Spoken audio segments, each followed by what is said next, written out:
Yesterday we looked at the first of two reasons that striving to live according to the instructions contained in God's Word can bring about persecution. David gave us two reasons, though.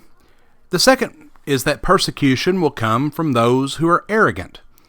Arrogance will put one against the truth, James 3:14, and there's a difference between one being ignorant of the truth and one being arrogant against the truth. One will listen and the other will not. Everyone begins in a state of ignorance toward God's Word and needs to be taught. But those who are arrogant refuse to listen, believing that they're not in need of what it teaches. And this is why James wrote, "Everyone must be quick to hear, slow to speak, and slow to anger," James 1:19. We cannot close our ears to the truth. We must have humility to listen. This is why James says in James 1:21, "In humility receive the word implanted, which is able to save your souls." God's Word demands humility. Therefore, the arrogant will oppose it, and all of those who follow it.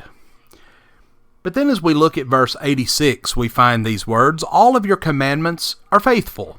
They have persecuted me with a lie. Help me." We must behave in such a way that the persecution that comes upon us is done wrongfully. As we consider this verse, first notice the attitude of David, the one who was being oppressed. He said, "All your commandments are faithful." He respected God's Word and recognized it as the source of truth. But then he says, "Help me," indicating that he trusted in God and relied upon Him even while others were persecuting him. And we need to have this same attitude that David had. Trust in God and in His Word. If we are to successfully deal with persecution, if we're going to be persecuted, then it must be with a lie. If we suffer today, it must be as a Christian and not as an evildoer. Peter wrote, "Make sure none of you suffers as a murderer or a thief or an evildoer or a troublesome meddler. But if anyone suffers as a Christian, he's not to be ashamed, but is to glorify God in this name." Well, earlier in the same letter, the apostle said, "For what credit is there if when you sin and are harshly treated, you endure it with patience? But if when you do what is right and suffer for it, you patiently endure it, this finds favor with God," 1 Peter 2:20. But friends, if we do what is wrong, we deserve to suffer for it. But if we do what is right and we suffer unjustly, then we find favor with God.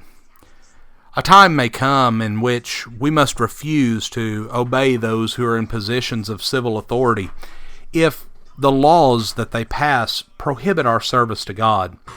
In this case, Peter said we must obey God rather than men, Acts 5:29.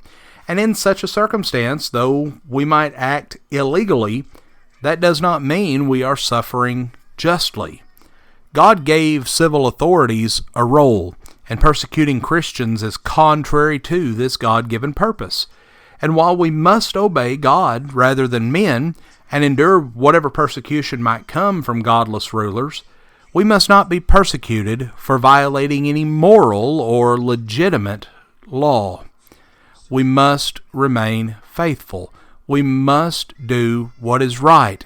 That way, when those in the world accuse us and persecute us and say all things against us, they are the ones in the wrong, because that persecution is not something that we deserve. But when we've done something wrong, then that punishment is rightfully ours. The Noble Searcher is a ministry of the Pyburn Street Church of Christ. We thank you for joining us for our study today. If you have any questions or requests for lesson topics, please feel free to email us at Pyburn Street, that's Pyburn Street, at gmail.com. Or you can write to us at Pyburn Street Church of Christ, Post Office Box 187, Pocahontas, Arkansas, 72455. Friends, we thank you for being with us today, for studying God's Word with us, and we encourage you both today and every day to search the Scriptures daily.